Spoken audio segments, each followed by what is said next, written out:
ജനാധിപത്യപരമായ രീതിയിൽ പ്രവർത്തിക്കുന്ന ഒരു കമ്മ്യൂണിസ്റ്റ് പാർട്ടിക്ക്, ഒരു തൊഴിലാളി വർഗ പ്രസ്ഥാനത്തിന്, ഇടതുപക്ഷ പ്രസ്ഥാനത്തിന് അമ്പലത്തിൽ പോകുന്നവർക്ക് അമ്പലത്തിൽ പോകാൻ, പള്ളിയിൽ പോകുന്നവർക്ക് പള്ളിയിൽ പോവാൻ, ചർച്ചിൽ പോകുന്നവർക്ക് ചർച്ചിൽ പോവാൻ, ഇനി എവിടെയും പോകാതിരിക്കുന്നവർക്ക് എവിടെയും പോകാതിരിക്കാനുള്ള ജനാധിപത്യ അവകാശത്തിന്റെ മേലെ എവിടെ പ്രതിരോധം തീർക്കുന്നുവോ അവിടെ ഞങ്ങൾ ഈ ചെമ്പതാക ഉയർത്തിപ്പിടിച്ച് ഈ ആവശ്യത്തിനു വേണ്ടിയുള്ള പോരാട്ടത്തിൽ ഞങ്ങൾ മുമ്പിലുണ്ട്.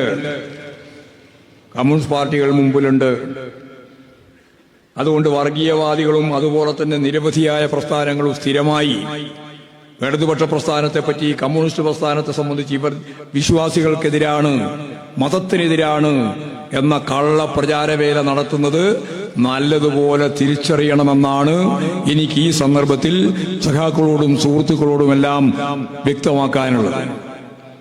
അതുകൊണ്ട് വിശ്വാസികളുടെ വിശ്വാസ പ്രമാണം അനുസരിച്ച് ജീവിക്കാൻ അവർക്ക് അവകാശമുണ്ട്, അത് പ്രചരിപ്പിക്കാൻ അവർക്ക് അവകാശമുണ്ട്. ഈ അവകാശം ജനാധിപത്യ അവകാശമാണ്.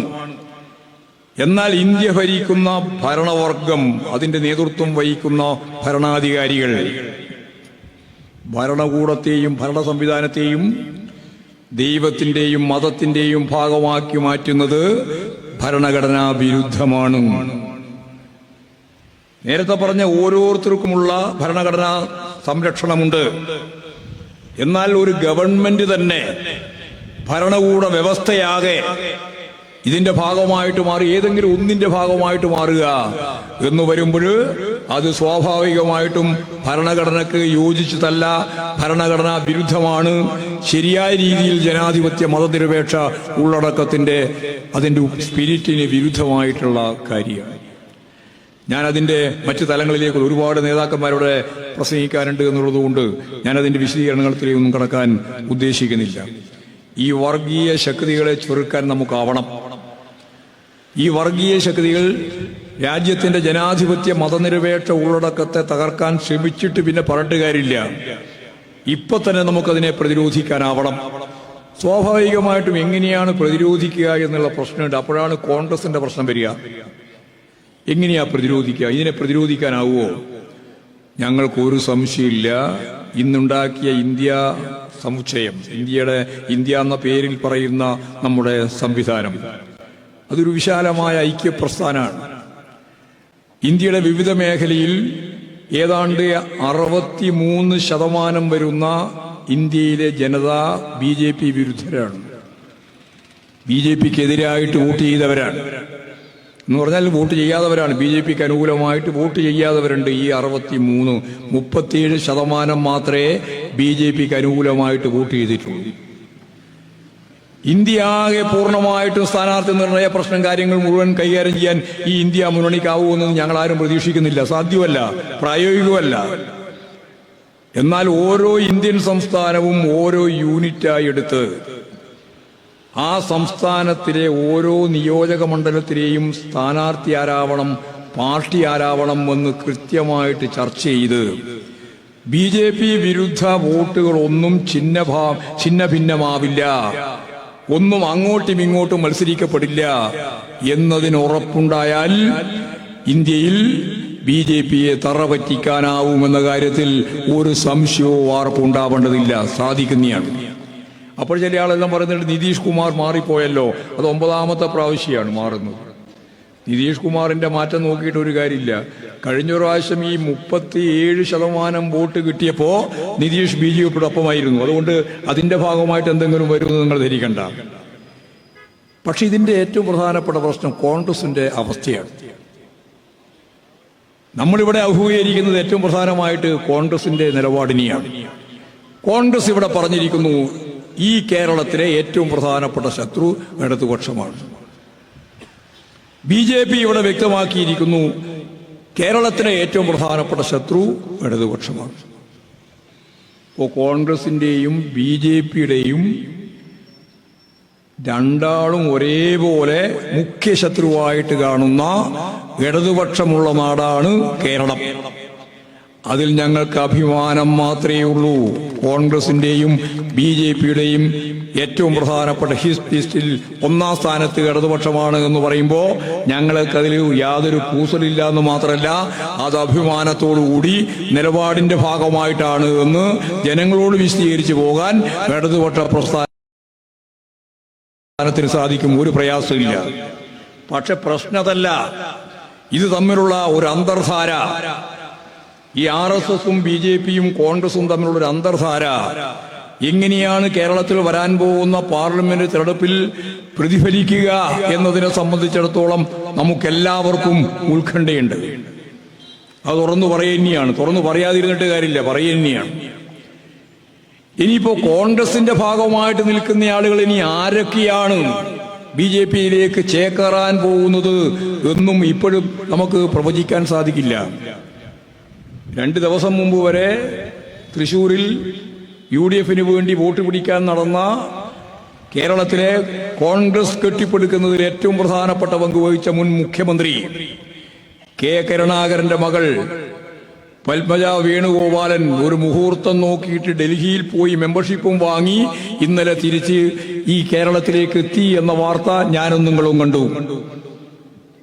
എന്നോട് ഇന്നലെ പത്രസമ്മേളനത്തിൽ, നമ്മുടെ സെക്രട്ടേറിയറ്റ് കഴിഞ്ഞതിന് ശേഷം നടന്ന പത്രസമ്മേളനത്തിൽ ചോദിച്ചു, പത്രപ്രവർത്തകർ ചോദിച്ചു, ഏതായാലും മാർക്സിസ്റ്റുകാർക്ക് ഇടതുപക്ഷക്കാർക്ക് ആഹ്ലാദത്തിന് വക നൽകുന്നില്ലേ? അപ്പോ ആ നിമിഷം ഞാൻ പറഞ്ഞു, ഇല്ല, ഞങ്ങൾക്ക് ഇടതുപക്ഷക്കാർക്ക്, ഇടതുപക്ഷ ജനാധിപത്യ മുന്നണിക്ക് കോൺഗ്രസിനോടൊപ്പം നിൽക്കുന്ന പ്രമുഖ നേതാക്കന്മാർ BJPയിലേക്ക് ചേക്കേറുന്നു എന്ന വാർത്ത ആവേശം നൽകുന്നില്ലേ എന്ന ചോദ്യത്തിന് ആവേശം നൽകുന്നില്ല എന്ന് മാത്രമല്ല, ഇന്ത്യ രാജ്യത്ത് രൂപപ്പെട്ട് പ്രവർത്തിച്ചുകൊണ്ടിരിക്കുന്ന ഇന്ത്യ എന്ന ഈ കൂട്ടുകെട്ടിന്റെ ഭാഗമായിട്ട് ഈ കോൺഗ്രസ് നിലനിൽക്കണമെന്നും കോൺഗ്രസിന്റെ ഭാഗമായിട്ട് നിൽക്കുന്നവർ BJPയിലേക്ക് ചേക്കേറാൻ പാടില്ല എന്നുമാണ് ഞങ്ങൾ ആഗ്രഹിക്കുന്നതെങ്കിലും നിങ്ങളുടെ നിലപാടിന്റെയും നയത്തിന്റെയും ഭാഗമായിട്ട് ഓരോ ദിവസം കഴിയും തോറും ഇന്ത്യയുടെ വിവിധ മേഖലയിൽ നിന്ന് വന്നുകൊണ്ടിരിക്കുന്ന വാർത്തകളെല്ലാം മുൻ മുഖ്യമന്ത്രിമാരും കോൺഗ്രസിന്റെ പ്രസിഡന്റുമാരും കോൺഗ്രസിന്റെ ആക്ടിംഗ് പ്രസിഡന്റുമാരും അവിടെ MLAമാരും അവിടെ MP മാരും ഉൾപ്പെടെ BJPയിലേക്ക് ചേക്കേറുന്ന പുതിയ ചിത്രമാണ് കണ്ടുകൊണ്ടിരിക്കുന്നത്. അതൊക്കെ ദക്ഷിണേന്ത്യയിൽ വളരെ കുറവായിരുന്നു, പ്രത്യേകിച്ച് കേരളത്തിൽ. ഇപ്പോഴും സർവ്വസാധാരണമായി കേരളത്തിലും വന്നിരിക്കുകയാണ്. മതനിരപേക്ഷ ഉള്ളടക്കം കൈകാര്യം ചെയ്യാൻ കോൺഗ്രസ് പാർട്ടിക്ക് സാധിക്കുന്നില്ല എന്നതിന്റെ ഗൗരവതരമായ ഇന്നത്തെ രൂപമാണ് ഈ പറയുന്ന BJPയിലുള്ള ചേക്കേറുന്ന സംവിധാനം. അവർക്ക് സാധിക്കുന്നില്ല. ഹിന്ദുത്വ അജണ്ട, അതിനെ ഞങ്ങൾ മതനിരപേക്ഷ ഉള്ളടക്കത്തോടെ ഫലപ്രദമായിട്ട് പ്രതിരോധിക്കുമെന്ന് പറയാൻ ഇന്ത്യൻ നാഷണൽ കോൺഗ്രസിനാവുന്നില്ല, ഇന്ത്യയിലെ ആകെയും ആവുന്നില്ല, കേരളത്തിലും ആവുന്നില്ല. അതിന്റെ ഭാഗമായിട്ട് എന്താ പ്രശ്നം? മതവർഗീയതയെ ഇവർക്ക് ഫലപ്രദമായിട്ട് പ്രതിരോധിക്കാനാവില്ല എന്നുള്ളതുകൊണ്ട് ഇപ്പോ രാമക്ഷേത്ര ഉദ്ഘാടനത്തിന്റെ പ്രശ്നം വന്നു. CPIMന്റെ ജനറൽ സെക്രട്ടറി സഖാവ് സീതാറാം യെച്ചൂരിയുടെ മുമ്പിൽ വന്ന് ക്ഷണപത്രിക കൊടുത്ത് അവർ ക്ഷണിച്ചു. അവരോട് ഇരിക്കാൻ പറഞ്ഞു, വർത്താനം പറഞ്ഞു, ചായ പറഞ്ഞു, വേണ്ട പറഞ്ഞു. എന്നിട്ട് ആ കത്ത് വായിച്ചിട്ട് സഖാവ് സീതാറാം യെച്ചൂരി ആ നിമിഷം മറുപടി പറഞ്ഞു, രാമക്ഷേത്രം പൂർത്തിയായിട്ടില്ല, 2025 ഡിസംബറിൽ മാത്രമേ ക്ഷേത്രം പൂർത്തിയാവുള്ളൂ. അതിനിടയിൽ 2024 ജനുവരിയിൽ ഇങ്ങനെ ഒരു ഉദ്ഘാടനം നടത്തുന്നതിന്റെ പിന്നിൽ മതവും രാഷ്ട്രീയവും കൂട്ടിക്കലർത്തി വർഗീയ നിലപാടിന്റെ ഭാഗമായിട്ട് വരുന്ന പാർലമെന്റ് തെരഞ്ഞെടുപ്പിൽ വോട്ടാക്കി മാറ്റാനുള്ള നിലപാടാണിത് എന്നാണ് എന്റെ അഭിപ്രായം. അതുകൊണ്ട് ആ പരിപാടിയിൽ വരാൻ എനിക്കാവില്ല എന്ന് സൗഹൃദപൂർവ്വം തന്നെ മറുപടി പറഞ്ഞ് അയച്ചു. കോൺഗ്രസുകാരോട് അതിനു മുമ്പേ ക്ഷണിച്ചിരുന്നു. കോൺഗ്രസുകാർ പറഞ്ഞു ഞങ്ങൾ ആലോചിച്ച് തീരുമാനിക്കാം എന്ന് പറഞ്ഞാൽ വരുന്നത് ആരൊക്കെയാണ് എങ്ങനെയൊക്കെയാണെന്നുള്ളത് തീരുമാനിക്കാമെന്നാണ്. CPIMും CPIയും ഈ നിലപാട് സ്വീകരിച്ച്, ഇടതുപക്ഷ പ്രസ്ഥാനങ്ങൾ പൊതുവായിട്ട് ഈ സമീപനം സ്വീകരിച്ച് ഇത് വർഗീയ നിലപാടിന്റെ ഭാഗമായിട്ടുള്ള ഒരു രാഷ്ട്രീയ പ്രക്രിയയായിട്ടാണ് കാണേണ്ടതെന്നും അത് വർഗീയതയ്ക്ക് വേണ്ടിയിട്ടാണ് എന്നും ഉറച്ചു പറഞ്ഞപ്പോ ദേശീയ മാധ്യമങ്ങളിലെല്ലാം ഈ വാർത്തയെല്ലാം വന്ന് പിന്നെ കോൺഗ്രസിന് ഞങ്ങൾ പോകും എന്ന് പറയാനുള്ള ശേഷിയില്ലാതായി. അപ്പോൾ കോൺഗ്രസ് പറഞ്ഞു ഞങ്ങൾ അതിൽ പങ്കെടുക്കുന്നില്ല. ഞങ്ങളതിൽ പങ്കെടുക്കുന്നില്ല എന്ന് കോൺഗ്രസ് പറഞ്ഞതുകൊണ്ട് എന്താ കാര്യം? നിങ്ങൾക്കറിയാലോ, ഹിമാചൽ പ്രദേശ് എന്ന് പറയുന്ന ഒരേ ഒരു സംസ്ഥാനം മാത്രമാണ് ഹിന്ദി മേഖലയിൽ കോൺഗ്രസിനുള്ളത്. അവശേഷിക്കുന്ന ഒരേ ഒരു സംസ്ഥാനം. ആ മുഖ്യമന്ത്രി സുഖു പരസ്യമായിട്ട് പറഞ്ഞു, ഞങ്ങൾക്ക് ക്ഷണം കിട്ടിയാലും ക്ഷണം കിട്ടിയില്ലെങ്കിലും ഞങ്ങളതിൽ പങ്കെടുക്കും എന്നാണ്. കോൺഗ്രസിന്റെ അഖിലേന്ത്യാ നേതൃത്വം പറയുന്നു ഞങ്ങൾ പങ്കെടുക്കില്ല. പക്ഷേ ഒരേ ഒരു മുഖ്യമന്ത്രി, ഒരേ ഒരു BJP വിരുദ്ധ കോൺഗ്രസിന്റെ നേതൃത്വത്തിലുള്ള ഗവൺമെന്റ് ഹിമാചൽ, അയാൾ പറയുന്നു ഞാൻ പങ്കെടുക്കും. അവർ പങ്കെടുത്തു. അവരുടെ മന്ത്രിമാരുൾപ്പെടെയുള്ളവർ പങ്കെടുത്തു. UP യിൽ നിന്ന് 100-ലധികം വരുന്നൊരു ടീമിനെ തന്നെ അയച്ചു. കർണാടക ഉൾപ്പെടെയുള്ള സംസ്ഥാനങ്ങളിൽ നിന്ന് അവിടെ ഡെലിഗേഷൻ പങ്കെടുത്തു. ഞങ്ങൾ പങ്കെടുക്കുന്നില്ല എന്ന് പറഞ്ഞാൽ, കോൺഗ്രസ് പങ്കെടുക്കുന്നില്ല എന്ന് പറഞ്ഞാൽ പിന്നെ കോൺഗ്രസ്സുകാരതിൽ പങ്കെടുക്കില്ല എന്നുള്ളതിന് ഉറപ്പുണ്ടാക്കണമെങ്കിൽ നിങ്ങൾക്ക് നിശ്ചയദാർഢ്യത്തോടുകൂടി നയം വേണം. ആ നയം കൈകാര്യം ചെയ്യാൻ നിങ്ങൾക്കാവുന്നില്ല. അതിന്റെ ഫലമായിട്ട് നിങ്ങൾ എന്ത് തീരുമാനിച്ചാലും ആ തീരുമാനം ഞങ്ങൾക്ക് ബാധകമല്ല. കമൽനാഥിനെ പോലുള്ള വർഗീയതയെക്കാളും കൂടുതൽ ശക്തിയായ വർഗീയത മുന്നോട്ടേക്ക് വെക്കുന്ന കോൺഗ്രസ് നേതാക്കന്മാരെ പറ്റി എന്താ പിന്നെ പറയുക? നിങ്ങൾക്കറിയാലോ, ഇപ്പോഴും ഇന്ത്യ സംവിധാനത്തിന്റെ ഭാഗമായിട്ട് പാറ്റ്ന ചരിത്രത്തിൽ കണ്ട ഏറ്റവും വലിയ ഒരു ജനകീയ മുന്നേറ്റം സംഘടിപ്പിച്ചു. അത് കോൺഗ്രസിന്റെ പങ്കാളിത്തമുണ്ട് എന്ന് മാത്രമേ ഉള്ളൂ. ബീഹാറിലെ ഏറ്റവും പ്രധാനപ്പെട്ട മതനിരപേക്ഷ ശക്തികളെല്ലാം ചേർന്നുകൊണ്ടാണ്. പക്ഷെ അതിനു മുമ്പ്, കഴിഞ്ഞ അസംബ്ലി തെരഞ്ഞെടുപ്പിന് മുമ്പ് അവിടെ നടക്കുകയായിരുന്ന മധ്യപ്രദേശിൽ ഉൾപ്പെടെ നടന്ന ഹിമാചലും അതുപോലെ തന്നെ നമുക്കെല്ലാം അറിയുന്ന പോലെ രാജസ്ഥാനിലും നടന്ന തെരഞ്ഞെടുപ്പിന്റെ തൊട്ട് മുമ്പ് അവിടെ ജനകീയമായ ഒരു മുന്നേറ്റം സൃഷ്ടിക്കാൻ ഭോപ്പാലിൽ സമ്മേളനം നടത്താൻ ഈ ഐക്യമുന്നണി തീരുമാനിച്ചു. ഈ ഐക്യം, ഇന്ത്യ ഐക്യം. അപ്പോ കമൽനാഥ് പറഞ്ഞു ഇവിടെ നടക്കില്ല. അതാ കോൺഗ്രസ്. ജനങ്ങളെ അണിനിരത്തി മതനിരപേക്ഷ ഉള്ളടക്കത്തോടെ മുന്നോട്ടേക്ക് പോകാൻ ഇന്ത്യയിലെ കോൺഗ്രസ് തയ്യാറില്ല. എന്നാൽ ഇപ്പോഴ് ലാലു പ്രസാദ് ഉൾപ്പെടെയുള്ളവർ ചേർന്ന് പാറ്റ്നയിൽ അതുപോലുള്ളൊരു ജനകീയ മുന്നേറ്റം നമ്മളിപ്പോഴും കണ്ടു. അത് തന്നെയാണ് ഫാസിസത്തെ ചെറുക്കാനുള്ള ഏറ്റവും പ്രധാനപ്പെട്ട ജനകീയ പ്രതിരോധം. ഇനിയും അതുപോലുള്ള വലിയ സമ്മേളനങ്ങൾ രാജ്യവ്യാപകമായിട്ട് നടക്കേണ്ടതായിട്ടുണ്ട് തെരഞ്ഞെടുപ്പിന്റെ ഭാഗമായി. അപ്പോ കോൺഗ്രസ് എന്ന് പറയുന്ന പാർട്ടി എടുത്തുകൊണ്ടിരിക്കുന്ന മതനിരപേക്ഷ ഉള്ളടക്കത്തിൽ വന്ന ഈ വെള്ളം ചേർക്കൽ, മൃദു ഹിന്ദുത്വ നിലപാടിന്റെ ഭാഗമായിട്ടുള്ള നിങ്ങളുടെ സമീപനം നിങ്ങളെ തന്നെ തകർച്ചയിലേക്ക് നയിക്കുകയാണ്. അതാണിപ്പോഴും അവസാനം പത്മജ ഉൾപ്പെടെയുള്ളവർ, ഞാൻ കോൺഗ്രസ് വിട്ടു, എന്നെ കോൺഗ്രസിൽ നിന്ന് BJPക്ക് എത്തിച്ചത് അതിന്റെ നേതാക്കന്മാരാണ് എന്ന് അവർ പരസ്യമായിട്ട് ഡൽഹിയിൽ തന്നെ പറഞ്ഞു. പക്ഷേ VD സതീശനെ പോലുള്ളവരുണ്ട്, അതിനൊന്നും മറുപടി പറയാതിരിക്കുന്നതാണ് ഏറ്റവും ഉചിതം. അദ്ദേഹം പറഞ്ഞതാണ് വളരെ വിചിത്രം, മാർക്സിസ്റ്റുകാർ പ്ലാൻ ചെയ്ത് അവിടെ എത്തിച്ചതാണെന്ന്. മനസ്സിലായില്ലേ? പിന്നെ എവിടെയായി ഈ കോൺഗ്രസ് നന്നാകുക? പത്മജ വേണുഗോപാലിനെ CPIM പ്രത്യേകിച്ച് മുഖ്യമന്ത്രിയെ അതിന്റെ ഒഴിവാക്കൂല. ആദ്യം മുഖ്യമന്ത്രിയാണല്ലോ പ്രതി. മുഖ്യമന്ത്രി തന്നെ പ്ലാൻ ചെയ്ത് അവിടെ എത്തിച്ചതാണെന്നാണ് ഇപ്പോ അവർ പറയുന്നത്. ഇമാതിരിയാണ് കളവെന്തു പറയുന്നതിനും യാതൊരു മാനസിക പ്രയാസവും ഇല്ലാതെ വേറൊരു പദം ഉപയോഗിക്കണം. ഞാനത് ബോധപൂർവ്വം വിട്ടതാണ്. പറയുന്ന ഒരു നേതാവിന് ഈ കേരളത്തിന്റെ പ്രതിപക്ഷ നേതാവായ എന്ത് ചെയ്യാനാണ്? ഇപ്പോ സുധാകരനെ മത്സരിപ്പിക്കാൻ തീരുമാനിച്ചിരിക്കുകയാണ്. സ്ഥാനാർത്ഥി പട്ടിക പൂർണ്ണമായിട്ട് വന്നു. KPCC പ്രസിഡന്റ് മത്സരിക്കുകയാണ്. അഖിലേന്ത്യാ ജനറൽ സെക്രട്ടറി, സംഘടന കൈകാര്യം ചെയ്യുന്ന അഖിലേന്ത്യാ ജനറൽ സെക്രട്ടറി മത്സരിക്കുകയാണ്. അവിടെ ഇവിടെയെല്ലാം ചില മാറ്റങ്ങൾ വരുത്തിയിട്ട് ഇപ്പോ പട്ടിക തയ്യാറാക്കിയിരിക്കുകയാണ്. പത്മജിയുടെ ജ്യേഷ്ഠൻ, ഇപ്പോഴാണ് എല്ലാവർക്കും അത് മനസ്സിലായത് ജ്യേഷ്ഠനാണെന്ന്. കാരണം അവരെന്നെ പറഞ്ഞു അനിയനാണെങ്കിൽ ഒരു അടി കൊടുക്കായിരുന്നു. പിന്നെ ജ്യേഷ്ഠനായാൽ തള്ളാൻ പറ്റില്ലല്ലോ. ജ്യേഷ്ഠനായാൽ അടിക്കാൻ പറ്റില്ല, അതുകൊണ്ട് ഞാൻ അടിക്കുന്നില്ല. പത്മജ പറഞ്ഞാൽ ഞാൻ പറഞ്ഞതല്ല. അനിയനാണെങ്കിൽ ഒരു അടിയെങ്കിലും കൊടുക്കാൻ പറ്റുമായിരുന്നു എന്നാണ്. ഈ ജ്യേഷ്ഠനായി പോയത് കൊണ്ട് അടിക്കാനും പറ്റൂല എന്നാണ്. എന്തൊക്കെയാ അങ്ങോട്ടും ഇങ്ങോട്ടും പറയുന്നത്? കേരളത്തിലെ കോൺഗ്രസിന്റെ മുഖ്യമന്ത്രിമാരായ മിക്കവാറും എല്ലാവരുടെയും മക്കള് BJPയിലെത്തി. R. ശങ്കർ എന്നാണ് തുടക്കം. ആർ ശങ്കറിന് കിട്ടും, അറിയാലോ, പഴയ ആർ ശങ്കറിൻ്റെ മോൻ ആദ്യം BJP പോയി, പിന്നെ AK ആന്റണിയുടെ മോൻ BJP പോയി, പിന്നെ K കരുണാകരൻ്റെ മോനും BJP പോയി, K കരുണാകരൻ്റെ മകളും BJP പോയി. ഇനി മകൻ പോകുമെന്നുള്ളത് ഇനിയിപ്പോൾ പറയാൻ പറ്റില്ല.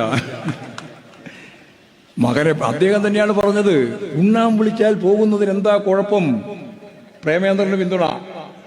അപ്പോൾ പോയ ചെറിയാൾ ഇപ്പൊ തന്നെ BJP ചേർന്നു. ആ ഉണ്ണാൻ പോയ ചെറിയാള് ഇപ്പൊ തന്നെ BJP ചേർന്നു. ഇനിയിപ്പോഴും എന്നെ വിളിച്ചാൽ ഞാനും പോകുമെന്ന് പറഞ്ഞിട്ട് പോവാനാ സാധ്യത. ഇവരെ ആരെയും വിശ്വസിക്കാൻ പറ്റില്ല, ഒരു കോൺഗ്രസ്സുകാരനെയും വിശ്വസിക്കാൻ പറ്റാത്ത അവസ്ഥയിലേക്ക് എത്തിയിരിക്കുകയാണ്. നരേന്ദ്രമോദി ഇവിടെ കേരളത്തിൽ വന്നിട്ട് പറഞ്ഞു, ഞങ്ങൾ 2 അക്കം തികക്കും. എവിടുന്ന്? കേരളത്തിന്. എന്നിട്ട് പറഞ്ഞു 370 വേണ്ടത്, 360 ഞങ്ങൾ കേരളത്തിന്റെ വെളിയിൽ നിന്ന് പിടിക്കും, 10 എണ്ണം ഇവിടുന്ന് പിടിക്കുന്നതാണ്. ഇവരെ ഉദ്ദേശിച്ചാണ്, അല്ലാണ്ട് BJP ജയിക്കൂല എന്ന് എല്ലാവർക്കും അറിയില്ല. BJP ഈ കേരളത്തിൽ ഒരു നിയോജക മണ്ഡലത്തിൽ നിന്നും ജയിക്കില്ല എന്നുള്ളത് ഗ്യാരണ്ടി. അത് നരേന്ദ്രമോദിയുടെ ഗ്യാരണ്ടി അല്ല, കേരളത്തിലെ മതനിരപേക്ഷതയുടെ ഗ്യാരണ്ടി. അപ്പോൾ പിന്നെ നിങ്ങൾ പ്രതീക്ഷിക്കുന്ന 10 സീറ്റ് ഏതാണ്? ആ സീറ്റ് എല്ലാവർക്കും ഇപ്പോഴും മനസ്സിലാവുന്നത് പോലെ ഇവിടെ BJP വിരുദ്ധ, ഇടതുപക്ഷ വിരുദ്ധ വോട്ട് വാങ്ങിയിട്ട് ജയിക്കുന്ന ആളുകളെ BJPയിൽ എടുക്കാൻ യാതൊരു പ്രയാസവും ഈ BJPക്കില്ല. പിന്നെ പണത്തിന് വല്ല ക്ഷാമമുണ്ടോ? സുപ്രീം കോടതിയാണ് അവസാനം പറഞ്ഞത്, ഇലക്ടറൽ ബോണ്ട് സംബന്ധിച്ച് കൃത്യമായ വിവരം ഇലക്ഷൻ കമ്മീഷന് കൊടുക്കേണ്ട തീയതി മിനിഞ്ഞാന്ന് കഴിഞ്ഞു. മെല്ലെ അവര് പോയി കോടതിയോട് പറയുകയാണ്, സമയം നീട്ടിക്കിട്ടണം. എന്തിനാണ് സമയം നീട്ടിക്കിട്ടേണ്ടത്? ഭരണഘടനാ ബെഞ്ചാണ്. എന്താവശ്യത്തിന് വേണ്ടി നീട്ടിക്കിട്ടണം? വളരെ ലളിതമാണ്, അതിലൊന്നും ഒരു സങ്കീർണതയില്ല. കൃത്യമായ ഉത്തരം, ഈ തെരഞ്ഞെടുപ്പിന്റെ മുന്നിൽ BJP വാങ്ങിയ പണം കൃത്യതയോടുകൂടി ഇത്ര കോടി എന്ന് പറയുന്നത് ജനങ്ങളുടെ മുമ്പിലേക്ക് അങ്ങനെ വരണ്ട എന്ന് തന്നെയാണ്. പക്ഷേ വന്നിട്ടുണ്ട് ഇപ്പൊ തന്നെ. ഇലക്ട്രൽ ബോണ്ടുമായിട്ട് ബന്ധപ്പെട്ട് വാങ്ങിയ പണം, ഞങ്ങൾക്ക് അഭിമാനത്തോട് പറയാം, ഇടതുപക്ഷ പ്രസ്ഥാനം മാത്രമാണ് ഇലക്ട്രൽ ബോണ്ടിന്റെ ഭാഗമായി അക്കൗണ്ട് ആരംഭിക്കുകയോ രജിസ്റ്റർ ചെയ്യുകയോ ചെയ്യാത്ത പാർട്ടിയും പ്രസ്ഥാനവും എന്ന് അഭിമാനത്തോടെ ഞങ്ങൾക്ക് പറയാം. നിങ്ങളുടെ ചെലവിലല്ല ഞങ്ങളുടെ പ്രവർത്തനം, ജനങ്ങളുടെ ചെലവിലാണ്. എന്നാൽ ഇവരെല്ലാം പോയി രജിസ്റ്റർ ചെയ്തു. BJP ഉണ്ട്, കോൺഗ്രസ് ഉണ്ട്, രജിസ്റ്റർ ചെയ്തിട്ട് ബോണ്ട് വാങ്ങി. ആരോടാണ് വാങ്ങുന്നത്, എത്രയാണ് വാങ്ങുന്നത് ഒന്നും പറയേണ്ടെന്നാ, എല്ലാം രഹസ്യമാണ്. അതുകൊണ്ടാണ് കോടതി പറഞ്ഞത് അങ്ങനെ രഹസ്യമായിട്ട് ഈ ബോണ്ട് വേണ്ട, നിർത്താൻ പറഞ്ഞു, നിർത്തി. ഈ ബോണ്ടിന്റെ ഭാഗമായിട്ട് വാങ്ങിയ പണം മഹാഭൂരിപക്ഷവും BJP-യാണ്. സാമൂഹ്യ വിരുദ്ധ പ്രവർത്തനത്തിൽ ഉൾപ്പെടെ ഉപയോഗിക്കാനാണ് ഈ പണം. സാമൂഹ്യ വിരുദ്ധ പ്രവർത്തനം കാലുമാറ്റൽ ഉൾപ്പെടെ എല്ലാം ഭരണഘടനാപരമായിട്ട് പരിശോധിച്ച് നോക്കിയാൽ സാമൂഹ്യ വിരുദ്ധ പ്രവർത്തനമാണ്. കോടാനുകോടി റുപ്യ ഏറ്റവും അവസാനമായിട്ട് കണക്കൊന്നു 3 കൊല്ലത്തെ കണക്ക്. ആ കണക്കിൽ BJP വാങ്ങിയത് നോട്ടിൽ വെച്ചോ 6566 കോടി റുപ്യ. 6566 കോടി റുപ്യ ഒരു രാഷ്ട്രീയ പാർട്ടി ഈ പറഞ്ഞ ബോണ്ട് വഴി മാത്രം, ഇലക്ട്രൽ ബോണ്ട് വഴി മാത്രം സംഭരിച്ചിരിക്കുന്നു രഹസ്യമായിട്ട്. പിന്നെ പരസ്യമായിട്ട് വാങ്ങിയ പണം എത്രയാണ് എന്നുള്ളതൊന്നും നമുക്ക് പറയാൻ സാധിക്കില്ല, എത്രയോ കോടിയാണ്. ആ കോടി വാങ്ങിയാൽ ഒരു MLA മാറ്റാൻ 100 കോടി കൊടുക്കാം, MPയെ മാറ്റാൻ 150 കോടി കൊടുക്കാം, ഒരു ഗവൺമെന്റിനെ മാറ്റാൻ 500 കോടി കൊടുക്കാം. ഇവന്റെ കയ്യിൽ പണമുണ്ട്. ആ പണമെല്ലാം യഥാർത്ഥത്തിൽ ഇന്ത്യയിലെ കോർപ്പറേറ്റുകളുടെ പണമാണ്. അവരെ ലോകത്തിലെ ഏറ്റവും വലിയ മുതലാളിമാരാക്കി മാറ്റുന്നതിനു വേണ്ടി കിട്ടുന്ന പ്രതിഫലം ഈ ഗവൺമെന്റ്, നരേന്ദ്രമോദി ഗവൺമെന്റ് ആരെയാണ് പ്രദാനം ചെയ്യുന്നത് എന്നതിന് ഒരു തർക്കം ആർക്കില്ലല്ലോ. ലോകത്തിലെ ഏറ്റവും പിന്നിൽ നിൽക്കുകയായിരുന്നു ഇന്ത്യൻ ബൂർഷ്വാസി 47 ആഗസ്റ്റ് 15-ന്. അന്ന് 55 കോടി 60 കോടി ഒക്കെയായിരുന്നു ടാറ്റക്കും ബിർളക്കും എല്ലാം ഉള്ള ആസ്തി, അതിലും കുറവാണ്. ഇപ്പോഴും ലോകത്തിലെ മുതലാളിമാരോട് മത്സരിക്കാൻ തയ്യാറുള്ളവരായി ഇന്ത്യൻ ബൂർഷ്വാസിയെ മാറ്റിയിരിക്കുന്നു. എങ്ങനെയാണ് മാറ്റിയത്? എല്ലാവർക്കും അറിയാം. ഈ രാജ്യം കൈക്കൊണ്ട നിലപാടിന്റെ ഭാഗമായി നമ്മുടെ സമ്പത്ത്. ജവഹർലാൽ നെഹ്റു പറഞ്ഞ ഞാൻ ക്ഷേത്രം പണിയാൻ, അമ്പലം പണിയാൻ പോവാണ് എന്ന് പറഞ്ഞിട്ട് പൊതുമേഖലാ സ്ഥാപനങ്ങൾ ഊന്നൽ നൽകി. അത് സോഷ്യലിസത്തിന്റെ ഭാഗമാണെന്നും ഞങ്ങൾ അന്നും ഇന്നും പറഞ്ഞിട്ടില്ല. അത് സ്റ്റേറ്റ് മുതലാളിത്തത്തിന്റെ ഭാഗം തന്നെ. പക്ഷേ ഗവൺമെന്റിന്റെ പണം ഉപയോഗിച്ചുകൊണ്ട് തന്നെയാണ് പ്രധാനമായിട്ടും സ്റ്റേറ്റ് മുതലാളിത്തത്തിന്റെ രീതിയിൽ തന്നെ പൊതുമേഖലാ സ്ഥാപനങ്ങൾ കെട്ടിപ്പോക്കിയത്. കോടാനുകോടി മൂല്യമുള്ള, ദശലക്ഷക്കണക്കിന് കോടി മൂല്യമുള്ള സ്ഥാപനങ്ങൾ. ആഗോളവൽക്കരണത്തിന്റെ ഭാഗമായിട്ട് പറഞ്ഞു അതെല്ലാം വിൽക്കണം, സ്വകാര്യവൽക്കരിക്കണം. പിന്നെ ടാറ്റയും ബിർളയൊന്നും അല്ല ഇപ്പം പ്രധാനമായിട്ട് വാങ്ങുന്നത് അദാനിയും അംബാനിയും ഒക്കെ തന്നെയാണ്. അവർ വാങ്ങി എല്ലാ പൊതുമേഖലാ സ്ഥാപനങ്ങളും കമ്പനികളും ഷെയറും കമ്പനിയും വാങ്ങി.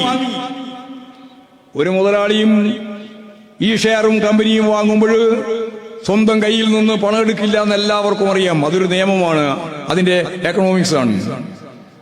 അവര് ബാങ്കിൽ പോയിട്ട് കടം വാങ്ങി, ലക്ഷക്കണക്കിന് കോടി വാങ്ങി. നമ്മളെ പോലെ 1000, 2000, 10,000, 1 ലക്ഷം ഒന്നുമല്ല, ലക്ഷക്കണക്കിന്, കോടിക്കണക്കിന്. ആ വാങ്ങിയ കടം കൊണ്ടുപോയിട്ട് ഷെയർ വാങ്ങി.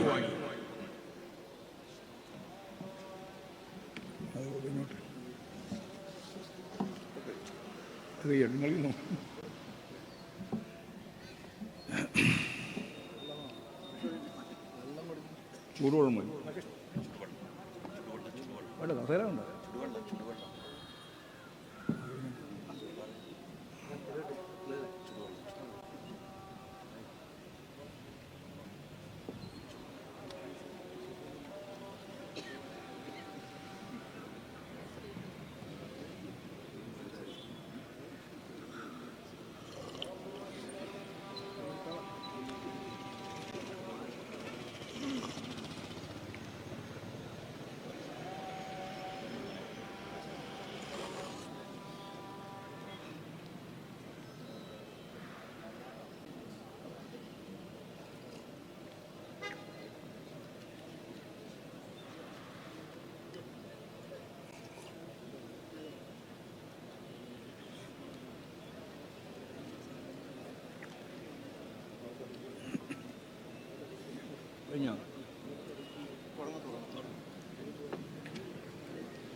ഞാൻ പറഞ്ഞു വന്നത്, ആഗോളവൽക്കരണത്തിന്റെ ഭാഗമായിട്ട് സ്വകാര്യവൽക്കരണവും ഉദാരവൽക്കരണവും ഉപയോഗപ്പെടുത്തി ഇന്ത്യയിലെ വൻകിട മുതലാളിമാർ ബാങ്കിൽ നിന്ന്, നമ്മുടെ തന്നെ ബാങ്ക്, ദേശാൽകൃത ബാങ്കിൽ നിന്ന് ലക്ഷക്കണക്കിന് കോടി റുപ്യ കടം വാങ്ങി. ആ കടം ഒന്നും തിരിച്ചടച്ചിട്ടില്ല. ഈ തിരിച്ചടക്കാത്ത കടത്തെയാണ് കിട്ടാക്കുറ്റി എന്ന് കേന്ദ്ര ഗവൺമെന്റും റിസർവ് ബാങ്കും പറഞ്ഞത്. എന്നിട്ട് 2 ഘട്ടത്തിലായി 11.5 ലക്ഷം കോടി. അതിന്റെ വ്യാപ്തി എത്രയാണെന്ന് നിങ്ങളൊന്ന് മനസ്സിൽ കരുതണം. പിന്നീട് 8.5 ലക്ഷം കോടി, രണ്ടും ചേർന്ന് 20 ലക്ഷം കോടി റുപ്യ ഇപ്പൊ തന്നെ എഴുതിത്തള്ളി. അപ്പോഴേ ഈ പൊതുമേഖലാ സ്ഥാപനങ്ങൾ, നമ്മുടെ രാജ്യത്തുള്ള പൊതുമേഖലാ സ്ഥാപനങ്ങൾ, ഇവരെല്ലാം വാങ്ങിയത് എത്ര പൈസക്കാ? എത്രയാ അവരുടെ ചെലവ്? വല്ല ചെലവുണ്ടോ? വട്ടപൂജ്യം. ഒരു നയാ പൈസ ചെലവില്ലാതെ ഈ സമ്പത്ത് മുഴുവൻ കൈയടക്കി. അതിന് സഞ്ചിത മൂലധനം എന്നാണ് പറയുക. കട്ടുപറച്ചുണ്ടാക്കിയ മൂലധനം. അതുപയോഗിച്ചുകൊണ്ടാണ് ആർജിത മൂലധനം ഇപ്പോഴും നേടി ലോകത്തിലെ ഏറ്റവും വലിയ മുതലാളിമാരുടെ പട്ടികയിലേക്ക് ഇവരെത്തിച്ചേരുന്നത്. ഇതൊക്കെ നരേന്ദ്രമോദിയുടെയും അതിനു മുമ്പ് കോൺഗ്രസിന്റെയും നിലപാടിന്റെ ഭാഗമായിട്ട് തന്നെയാണ്. ഇവർക്ക് ഈ സാമ്പത്തിക നിലപാടിലൊന്നും ഒരു വ്യത്യാസമില്ല. വർഗീയതയുടെ കാര്യത്തിൽ തീവ്രവർഗീയതയും അതുപോലെ മൃദു ഹിന്ദുത്വവും തമ്മിൽ വ്യത്യാസം മാത്രമേ ഉള്ളൂ. അതുകൊണ്ട് ഇവർക്ക് അങ്ങോട്ടും ഇങ്ങോട്ടും കാലുമാറുന്നതിനും യാതൊരു പ്രയാസവുമില്ല. അതിർ വരമ്പ് പോലുമില്ല. വരമ്പുണ്ടെങ്കിലല്ലേ ഒന്ന് എടുത്ത് അപ്പുറത്തേക്ക് കാല് വെക്കേണ്ട കാര്യമുള്ളൂ. ഇതൊരു ഒരു രേഖ പോലുമില്ല. ഏത് നിമിഷവും ഇവർക്ക് BJP ആവാൻ യാതൊരു പ്രയാസവുമില്ല. അതുകൊണ്ട് കേരളത്തിലെ കോൺഗ്രസുകാർക്ക് ഇന്നത്തെ ഈ പരിതസ്ഥിതിയിൽ ജനങ്ങളുടെ വോട്ട് വാങ്ങി ഇവരെല്ലാം കോൺഗ്രസ് ആയിട്ടാണോ തുടർന്ന് മുമ്പോട്ടേക്ക് പോകാൻ പോകുന്നത് എന്നതിനെ സംബന്ധിച്ചുള്ള നല്ല ഉത്കണ്ഠ കേരളത്തിലെ വോട്ടർമാരിലുണ്ട് എന്ന് മാധ്യമങ്ങൾ തന്നെ ഇപ്പോൾ കൃത്യമായിട്ട് പറയുന്ന നിലയിലേക്ക് എത്തി. ഞാൻ ആ ഭാഗം നിർത്തുകയാണ്. വളരെയേറെ കാര്യമായിട്ട് കേരളത്തെപ്പറ്റി വിശദീകരിക്കേണ്ടിയിരിക്കും. കേരളം ഒരു പ്രത്യേക നാടാണ് ലോകത്തിൻ്റെ മുമ്പിൽ. അതിന് ഒരുപാട് കാരണങ്ങളുണ്ട്. അതൊന്നും ഞാനിപ്പോൾ ആകെ വിശദീകരിക്കുകയില്ല. നമ്മുടെ ഇവിടെ പങ്ക് ചേർന്നിട്ടുള്ള ആളുകളോട് എനിക്കൊരു കാര്യം പറയാനുള്ളത്, ഈ ലോകത്ത് കേരളത്തിൽ വിന്യസിപ്പിക്കപ്പെട്ട പോലെ ജനസംഖ്യാ അനുപാതം സാർവദേശീയ മതമായ ഹിന്ദു, മുസൽമാൻ, ക്രിസ്ത്യാനി ഈ 3 മതവിഭാഗങ്ങൾ കേരളത്തെ പോലെ അതിൻ്റെ ജനസാന്ദ്രതയിൽ വിന്യസിപ്പിക്കപ്പെട്ട ഒരു നാട് ഇന്ത്യയിലോ ലോകത്തെവിടെയോ ഇല്ല. ആയില്ല, കയ്യടിക്കണ്ട. പറയാൻ പോകുന്ന പോയിന്റ് വളരെ വളരെ ഗൗരവമുള്ളതാണ്. ഇങ്ങനെ ഒരു രാജ്യം, ഒരു നാട് ഈ ലോകത്തില്ല. കേരളത്തിന്റെ പ്രത്യേകതയാണ്. മതസൗഹാർദ്ദത്തിന് കേളുകേട്ട നാടായിട്ട് കേരളം നിലനിൽക്കുമ്പോൾ അതിൻ്റെ ഒരു ഭൗതിക പശ്ചാത്തലം ഞാൻ വിശദീകരിച്ചു എന്ന് മാത്രമേ ഉള്ളൂ. ഇന്ത്യ ഫാസിസത്തിലേക്ക് നീങ്ങുന്നതിന് വേണ്ടി കച്ചകെട്ടി ഇറങ്ങി പുറപ്പെടുന്ന ഈ സന്ദർഭത്തിൽ വംശഹത്യ നടത്താൻ ഗുജറാത്തിൽ 2002 സാധിച്ചു. ഇപ്പോഴും 2023 ഇതുവരെ വലിയ രീതിയിൽ ക്രിസ്തീയ ജനവിഭാഗങ്ങൾക്കെതിരായ കടന്നാക്രമം മണിപ്പൂരിൽ നടക്കുകയാണ്. ഈ ഇന്ത്യയിൽ എവിടെയും ഏത് സംസ്ഥാനത്തും ഈ കലാപവും വർഗീയ വിദ്വേഷവും രൂപപ്പെടുത്താനാവും. എന്തുകൊണ്ടാ?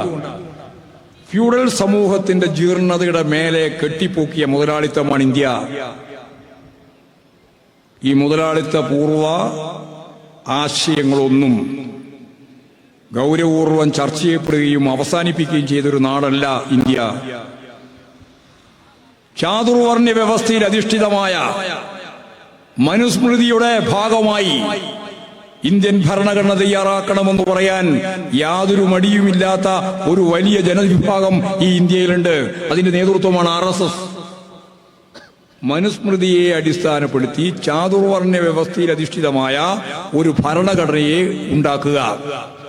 അത് പറയാൻ സാധിക്കുന്നത് ഈ ജീർണതയുടെ മേലെ കൃത്യമായി മുതലാളിത്തം കെട്ടിപ്പൊക്കിയതിന്റെ ഭാഗമായിട്ടാണ്. ഒറ്റ കാര്യം ഞാൻ അതിന്റെ ഭാഗമായിട്ട് വിശദീകരിക്കുന്നുള്ളൂ. ഇതിങ്ങനെയാണ്. ഇന്നത്തെ ഇന്ത്യയിൽ ഏത് സംസ്ഥാനത്തും എവിടെയും സ്വത്വത്തിന്റെ പേരിൽ, ഭാഷയുടെ പേരിൽ, മതത്തിന്റെ പേരിൽ, അതുപോലെ തന്നെ വംശത്തിന്റെ പേരിൽ, ഉപവിഭാഗങ്ങളുടെ പേരിൽ കലാപം സംഘടിപ്പിക്കാൻ സംഘപരിവാർ വിഭാഗത്തിനാവും. ഈ അപകടം നമ്മൾ കാണണം. കേവലമായ ഫാസം വരുന്നു എന്ന് പറഞ്ഞാൽ ആളുകൾക്ക് അത് മനസ്സിലാവില്ല. മഹാത്മാഗാന്ധിയെ കൊന്നു, വെടിവെച്ചു കൊന്നു. അത് വെറുതെ വെടിവെച്ചു കൊന്നതല്ല, ആസൂത്രിതമായിട്ട് കൊന്നതാണ്. മഹാത്മാഗാന്ധിയെ വെടിവെച്ചു കൊല്ലുന്നതിന് ദിവസങ്ങൾക്ക് മുമ്പ്, സ്വാതന്ത്ര്യം കിട്ടി ആഴ്ചകൾ കഴിഞ്ഞപ്പോൾ, സർസംഘ ചാലക് അന്ന് ഗോൾവാൾക്കർ അദ്ദേഹം പങ്കെടുത്തുകൊണ്ട് RSSന്റെ ഏറ്റവും പ്രധാനപ്പെട്ട സംഘാടകരുടെ പ്രചാരകർ എന്നാണ് അവരെ പേര്. അവരെ വിളിച്ചു. 2000-ലധികം ആളുകൾ പങ്കെടുത്തു ഡൽഹിയിൽ. ആ പങ്കെടുത്ത സമ്മേളനത്തിൽ ഗോൾവാൾക്കർ പറഞ്ഞു, ഈ ഗാന്ധി പരമപുച്ഛം, ഗാന്ധി ന്യൂനപക്ഷത്തിന്റെ പേരും പറഞ്ഞ് ഇപ്പോഴും ഖജനാവിൽ നിന്ന് പണം കൊടുക്കാൻ ആവശ്യപ്പെട്ടുകൊണ്ടിരിക്കുകയാണ്. അന്നത്തെ കരാറിന്റെ ഭാഗമായിട്ട് പണം കൊടുക്കുന്നതിനെതിരായിട്ടാണ്. പാകിസ്ഥാൻ ഒരു മുസ്ലിം രാഷ്ട്രമായി, ഇന്ത്യ ഒരു ഹിന്ദു രാജ്യമാവേണ്ടതായിരുന്നു, ഹിന്ദു ദേശീയത. പക്ഷേ ഈ മഹാത്മാഗാന്ധി അതിനനുവദിച്ചില്ല. മഹാത്മാന്ന് ഞാൻ പറഞ്ഞ കേട്ടോ, ഗാന്ധി അനുവദിച്ചില്ല എന്നാണ്.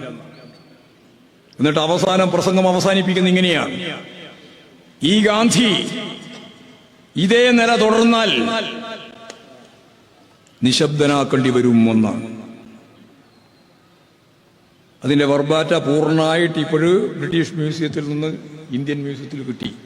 കൃത്യമായിട്ട് പദാനുപദ പ്രസംഗം. ഗാന്ധിയെ നിശബ്ദനാക്കേണ്ടി വരും എന്ന്. ഒരാശയം മനുഷ്യ മസ്തിഷ്കത്തിലേക്ക് പ്രവേശിച്ചാൽ, ആ പ്രവേശിച്ച ആശയത്തിന് കൂട്ടായ്മ ലഭിച്ചാൽ, ശൃംഖല പോലെ കണ്ണി ചേർക്കപ്പെട്ടാൽ, അങ്ങനെയുള്ള ആശയങ്ങളൊന്നും കേവലം ആശയം എന്ന രീതിയിലല്ല, ഒരു ഭൗതിക ശക്തിയായിട്ടാണ് നിലനിൽക്കുക എന്നുള്ളത് ശാസ്ത്രം. അതാണ് അവസാനം ഗോഡ്സെ എന്ന അതിൻ്റെ ഒപ്പം ചേർന്ന് നിൽക്കുന്ന സവർക്കർ ഉൾപ്പെടെവരെല്ലാം ചേർന്ന് ഗാന്ധിയെ വധിക്കുന്നത്, കൊല്ലുന്നത്. ഈ ആശയത്തിന്റെ പ്രത്യേകത നമ്മൾ ഗൗരവപൂർവം കാണേണ്ടതാണ്. അപ്പോൾ വർഗീയത എങ്ങനെയാണ് പ്രവർത്തിക്കുന്നത് എന്നതിന്റെ കൃത്യമായ ഉദാഹരണം നമുക്കറിയാം ഇന്ത്യയിൽ. ഇതിന്റെ ഭാഗമായിട്ട് തന്നെയാണ് പ്രത്യശാസ്ത്രക്കാരനായിട്ടുള്ള ഗോൾവാൾക്കർ എഴുതിയ പുസ്തകം. ആ പുസ്തകത്തിൽ പറഞ്ഞു, ജർമ്മൻ ഐഡിയോളജി എന്തായിരുന്നു? ഹിറ്റ്ലർ എന്നാണ് പറയുന്നത്. ഹിറ്റ്ലർ കൃത്യമായിട്ട് അവതരിപ്പിക്കുകയാണ്. അവിടെ വംശശുദ്ധിക്ക് വേണ്ടി നന്നായിട്ട് പൊരുതി 60 ലക്ഷം മനുഷ്യരെ ഗ്യാസ് ചാമ്പറിലിട്ട് കൊന്നതാണ് പറയുന്നത്. 60 ലക്ഷം മനുഷ്യരെ ഗ്യാസ് ചാമ്പറിലിട്ട് കൊന്ന, അതാണ് വീരേതിഹാസം പോലെ ഗോൾവാൾക്കർ പറയുന്നത് വംശശുദ്ധിക്ക് വേണ്ടി. ഈ വംശശുദ്ധി നേടിയ ജർമ്മൻ ഐഡിയോളജിയെ പൂർണ്ണമായിട്ട് പിന്താങ്ങിയിട്ട് ഇവിടെ പറയാണ്, ആരാണ് ഇന്ത്യയിലെ ആഭ്യന്തര ശത്രു? ഇന്ത്യയിലെ ആഭ്യന്തര ശത്രു ആരാണ്? അപ്പൊ തന്നെ പറഞ്ഞു 3 ആണ്. 1 മുസ്ലിം, 2 മിഷണറീസ്,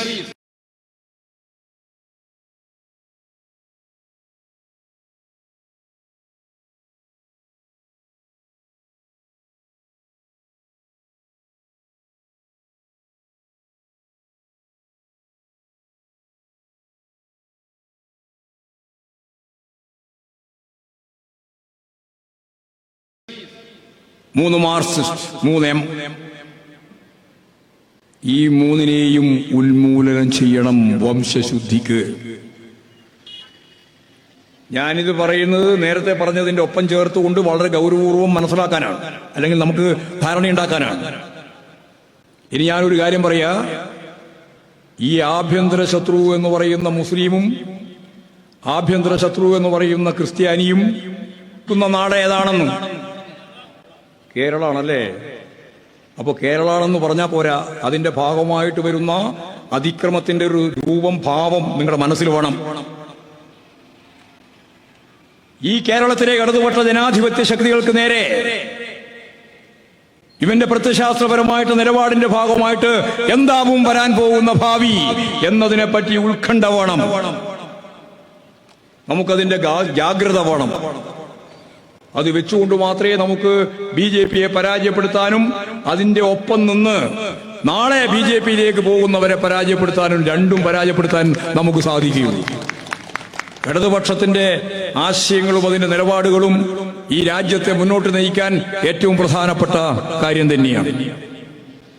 ഇന്ത്യൻ പാർലമെന്റിൽ ഇടതുപക്ഷത്തിന്റെ സ്വാധീനം ഉണ്ടാവേണ്ടത് അത്യാവശ്യമാണ് എന്ന് ഓരോ നിലപാടിനെയും അടിസ്ഥാനപ്പെടുത്തിയിട്ട് പരിശോധിക്കുമ്പോഴേക്കും നമുക്ക് മനസ്സിലാക്കാനാവും. അതുകൊണ്ട് തന്നെയാണ് കേരളത്തെ 1 ഇഞ്ച് മുന്നോട്ടേക്ക് പോകാൻ അനുവദിക്കില്ല എന്ന് BJP ഗവൺമെന്റ് തീരുമാനിക്കുന്നത്. മറ്റെല്ലാവർക്കും നൽകുന്നത് പോലെയുള്ള ജനാധിപത്യ അവകാശം പോലും കേരളത്തിന് ലഭിക്കുന്നില്ല. നമുക്ക് തരേണ്ടുന്ന നമ്മുടെ പങ്ക് ഈ കേരളത്തിന് തരില്ല എന്ന് വാശി പിടിക്കുകയാണ്. കോടതി പോകുന്നതിന് മുമ്പ് ഇത് കാര്യം മുഴുവൻ ജനങ്ങളോട് പറഞ്ഞു. 1,07,500 കോടി റുപ്യ കഴിഞ്ഞ 7 കൊല്ലം കൊണ്ട് കേരളത്തിന് തരേണ്ടുന്ന പണം കേന്ദ്രം തന്നിട്ടില്ല. 57,000 കോടി റുപ്യ ഇക്കൊല്ലം തരേണ്ടത് തന്നിട്ടില്ല. പുറമെ ഒരു 6,000-7,000 കോടി റുപ്യ നമ്മുടെ വിഹിതമായി കിട്ടേണ്ട പണവും തരുന്നില്ല, കേന്ദ്ര വിഹിതമായിട്ടുള്ളത്. ഇങ്ങനെയുള്ളൊരു സാഹചര്യം വന്നാൽ എങ്ങനെയാണ് നമ്മൾ പെൻഷൻ കൊടുക്കുക? ഇങ്ങനെയാണ് 62 ലക്ഷം ആളുകൾക്ക് ഇപ്പോൾ കൊടുത്തുകൊണ്ടിരിക്കുന്ന 1600 രൂപ എന്നുള്ളത് 2500 രൂപയായിട്ട് വർദ്ധിപ്പിക്കുക. നമ്മുടെ താല്പര്യം അതാണ്. വീട്ടമ്മമാർക്ക് പെൻഷൻ കൊടുക്കണം, കൊടുക്കാനാവുന്നില്ല. അധ്യാപകർക്കും ജീവനക്കാർക്കും പെൻഷൻകാർക്കും DA കൊടുക്കണം. ഇന്നിപ്പോ പ്രഖ്യാപിച്ചിട്ടുണ്ട്. വളരെ കാലമായിട്ട് അധ്യാപകരും ജീവനക്കാരും പറയുന്ന ഒരു കാര്യം, അതിന്റെ ഭാഗമായി 2% DA ഇന്നിപ്പോഴ് പ്രഖ്യാപിച്ചു കഴിഞ്ഞിരിക്കുകയാണ്. അങ്ങനെ ഒരു ദിവസമാണ് നമ്മൾ ഈ സമ്മേളനം ചേരുന്നത്. സാമ്പത്തിക പ്രയാസം തന്നെയാണ്, കൊടുക്കാനാവാത്ത സാഹചര്യമാണ്. സിവിൽ സപ്ലൈസ് ഉൾപ്പെടെയുള്ള പൊതുവിതരണ സംവിധാനം ഫലപ്രദമായിട്ട് കൈകാര്യം ചെയ്താണ് കഴിഞ്ഞ 7 കൊല്ലം. നമുക്കിപ്പോഴും സാധിക്കുന്നില്ല, നമ്മുടെ കയ്യിൽ പണമില്ല.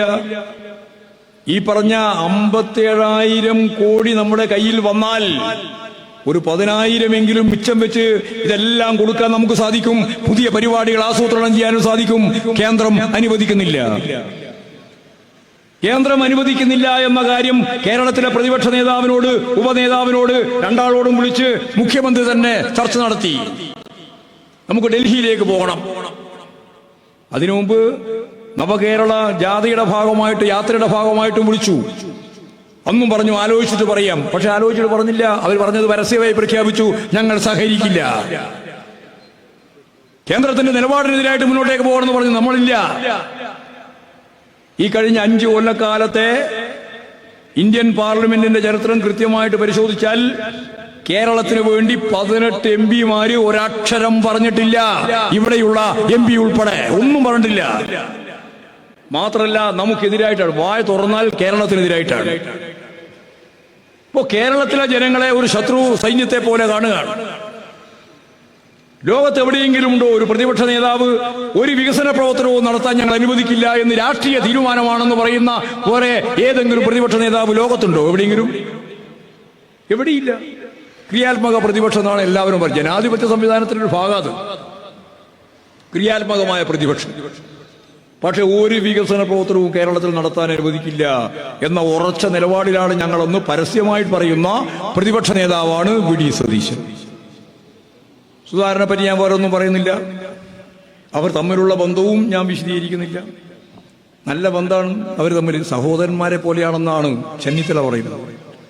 സഹോദരന്മാർ തമ്മിൽ കാണുമ്പോൾ അഭിസംബോധന ഉൾപ്പെടെയുള്ള കാര്യങ്ങളെപ്പറ്റി നിങ്ങൾ മനസ്സിൽ ചിന്തിച്ചു നോക്കിയാൽ മതി. എന്താണ് സുധാകരൻ VD സതീശനെ പറ്റി പത്രക്കാരുടെ മുമ്പിൽ അപ്പോൾ തന്നെ അവിടെ പങ്കെടുക്കുന്ന ആളുകൾ പറയുന്നുണ്ട്, ഫോൺ ചെയ്തിട്ടായിട്ട് പറയല. അന്നേരമാണ് മറ്റേ പ്രയോഗം വന്നത്.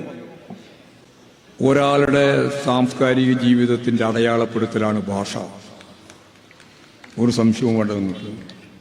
അതെപ്പോഴും അറിയാണ്ടും അറിഞ്ഞും എല്ലാം തേട്ടി പുറത്തേക്ക് വരും. അത് സുധാകരനും വരുന്നുണ്ട്. അത് അതേപോലെ തന്നെ പ്രതിപക്ഷ നേതാവിൻ്റെയും ഭാഗത്തുനിന്ന് വരുന്നുണ്ട്. അത് ഈ കേരളത്തിൻ്റെ ഒരു ഒരു ദൗർബല്യം പൊതുവെ നമുക്ക് പറയാം. അത്ര പറയാൻ പറ്റുള്ളൂ. വേറെ എന്ത് പറയാനാ? ഞാൻ പറഞ്ഞു വരുന്നത്, കേരളത്തിന് നേരെ ഇത്രയും കടുത്ത അവഗണന, ഒരു ഉപരോധം പോലെ കേന്ദ്ര ഗവൺമെന്റ് കൈകാര്യം ചെയ്തിട്ട് അതിനെപ്പറ്റി ഒരു അക്ഷരം പറയാൻ കോൺഗ്രസ് ഇല്ല, ഒരു MP തയ്യാറില്ല. ഇപ്പൊ വന്യജീവികളുടെ പ്രശ്നം ഇപ്പൊ ഇവിടെ വലിയ കുഴപ്പമുണ്ടാക്കുകയാണ്. കഴിഞ്ഞ എത്ര വർഷമായി ഇവരെല്ലാം MP തുടരുന്നു. 4-5 കൊല്ലായില്ലേ? ഒരു അക്ഷരം പറഞ്ഞോ? കേന്ദ്ര ഗവൺമെന്റിന്റെ നിയമമാണ് 1972 നിയമം. ആ നിയമം അടിസ്ഥാനപ്പെടുത്തിയിട്ട് മാത്രമേ ഇവിടെ ഫോറസ്റ്റ് കൈകാര്യം ചെയ്യാൻ സാധിക്കുള്ളൂ.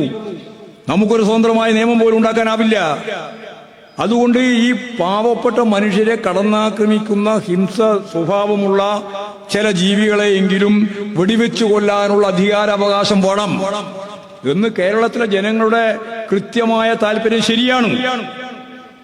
ആ ശരി നടപ്പിലാക്കണമെങ്കിൽ കേരള ഗവൺമെന്റിന് പറ്റില്ല. അതിന് കൃത്യമായ നിയമ ഭേദഗതി വേണം, അല്ലെങ്കിൽ പുതിയ ഓർഡിനൻസ് വേണം. അത് രണ്ടും കേന്ദ്ര ഗവൺമെന്റിനെ സാധിക്കുള്ളൂ. അത് കൃത്യമായിട്ട് അറിഞ്ഞിട്ടും ശവം വെച്ച് കളിക്കുകയാണ് ഇവര്. വളരെ വ്യക്തമായിട്ട് മരണം കഴിഞ്ഞതിന് ശേഷം ഇൻക്വസ്റ്റ് ഒക്കെ നടത്തി, ടേബിളിൽ കിടത്തി, പിന്നെ പോസ്റ്റ്മോർട്ടം മാത്രമേ ബാക്കിയുള്ളൂ. ആ സന്ദർഭത്തിലാണ് ശവം റാഞ്ചി കൊണ്ടുപോകുന്നത്. എന്നിട്ടാണ് ശവവും വെച്ച് സമരം. ഗവൺമെന്റിന്റെ കൃത്യമായ നിലപാട് മുമ്പേ ഗവൺമെന്റ് പറഞ്ഞു. ഒരു പ്രകൃതി ദുരന്തത്തിന്റെ ഭാഗമായിട്ട് ഇതിനെ കാണും എന്ന് മന്ത്രിസഭ തീരുമാനിച്ചു. അപകടം സംഭവിക്കുന്നവർക്കെല്ലാം കുടുംബത്തിന് 10 ലക്ഷം രൂപ നൽകി, കുടുംബത്തിന് ജോലി നൽകുമെന്നുള്ള പ്രഖ്യാപനം വന്നു. ഇതെല്ലാം കേരള ഗവൺമെന്റ് ചെയ്യാൻ സാധിക്കുന്നത് ഗവൺമെന്റ് ചെയ്തതാണ്. അതിന്റെ അപ്പുറം ചെയ്യണമെന്നാണ് ഇവർ ആവശ്യപ്പെടുന്നത്. എന്താ ചെയ്യേണ്ടത് എന്ന് ഇവർക്ക് വ്യക്തതയില്ല. കേന്ദ്ര ഗവൺമെന്റാണ് ചെയ്യേണ്ടത് എന്നിവർ പറയുന്നുമില്ല.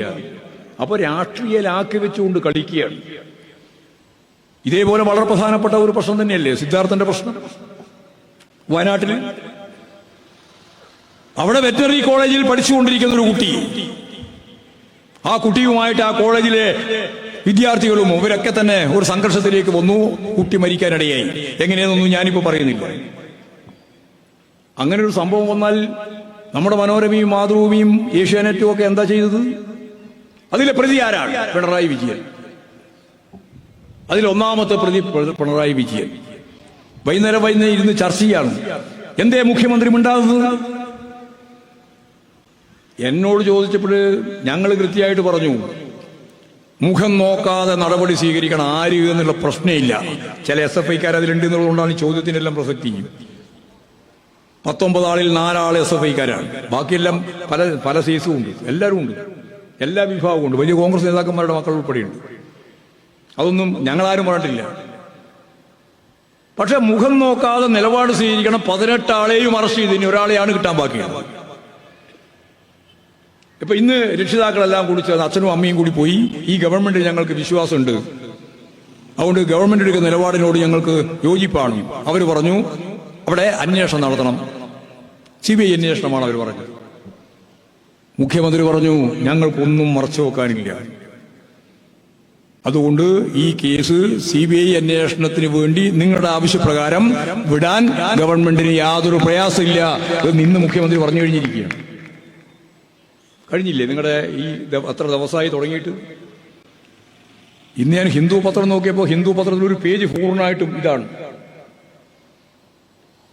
ഇങ്ങനെ ഇടതുപക്ഷ ജനാധിപത്യ മുന്നണി ഗവൺമെന്റിനും അതുപോലെ തന്നെ മുന്നണിയുടെ നേതൃത്വമായിട്ടുള്ള മുഖ്യമന്ത്രിക്കുമെതിരായിട്ട് വലിയ രീതിയിലുള്ള കടന്നാക്രമങ്ങളാണ് നടന്നുകൊണ്ടിരിക്കുന്നത്. ഇതെല്ലാം മാധ്യമങ്ങളുടെ ഒരു പ്രധാനപ്പെട്ട അജണ്ടയാണ്. ഈ മാധ്യമങ്ങൾ ഇതിനേക്കാളും വലിയ രീതിയിൽ കഴിഞ്ഞ അസംബ്ലി തെരഞ്ഞെടുപ്പിന്റെ ഭാഗമായി ഇന്ത്യയുടെ കേന്ദ്ര ഏജൻസികളെല്ലാം മിക്കവാറും ഒന്നും ഒഴിയാതെ ഒരു 5-8 ഏജൻസി ഉണ്ട്.